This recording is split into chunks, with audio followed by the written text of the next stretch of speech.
All right, hi. This is a little how-to video for the Momentum of Colliding Objects lab. Normally we would do this lab with baseball, softball, tennis ball, racquetball, but because we're doing it at home, we're doing things a little bit differently. All right, so what you need for this lab is paper. You can use paper from your notebook, computer paper, whatever kind of paper you need. You do need 8 sheets of paper. What you're going to do is you are going to make paper balls at home. So what you do is it's very simple. You basically crumble up a piece of paper and then you make a ball. What you want to do is make 4 different balls, 1 with 1 sheet, 2 with 2, and then 1 with 3 sheets of paper. What you're trying to do is see how momentum is changing with the changing size of the balls and with the changing velocity of the balls. So what you want to do is set up a 1 meter path. You can measure this with your rulers.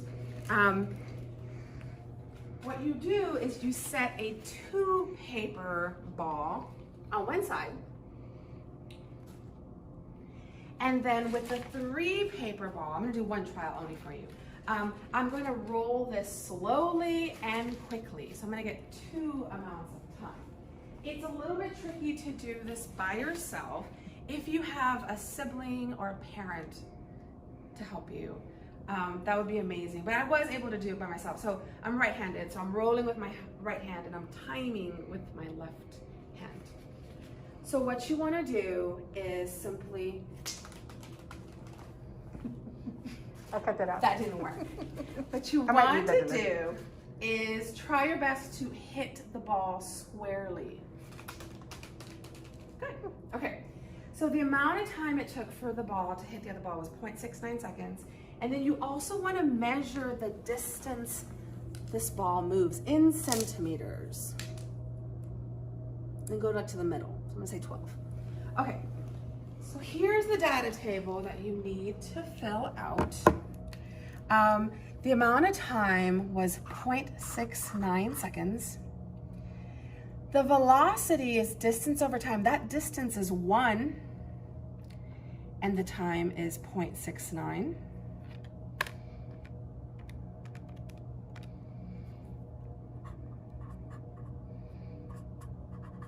There's my velocity.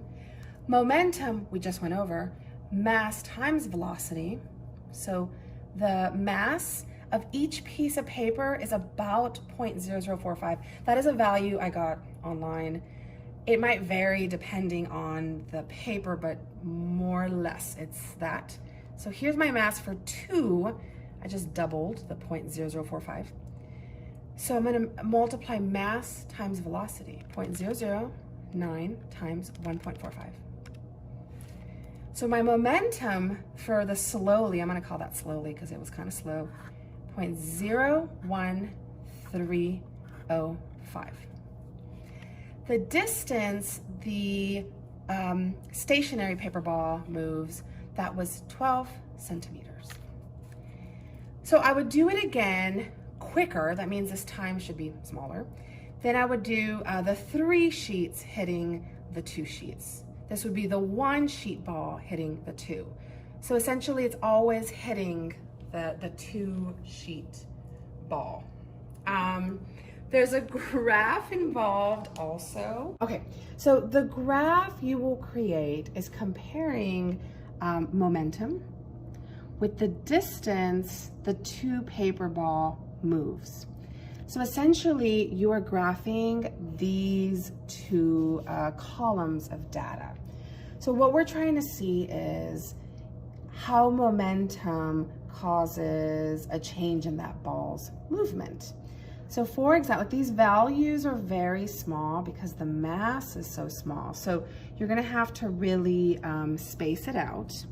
I would actually do probably, I mean, this is 0.01. So if we do like 0.01 here, 0.02, they're small values. And then on the y-axis, it went 12 centimeters. So if we do, I don't think it's gonna go that far. So if we do like 10 here and 20 up here, my point that I would graph would be 0.013. So this is gonna be 0.015. So mine's gonna be around right here. And then to 12. So that would be this data point right there. Then the other trial, maybe if the momentum's greater, it should be, the momentum's greater, the distance is greater, and you should see a linear relationship increasing. All right, that is the lab for the momentum of colliding objects.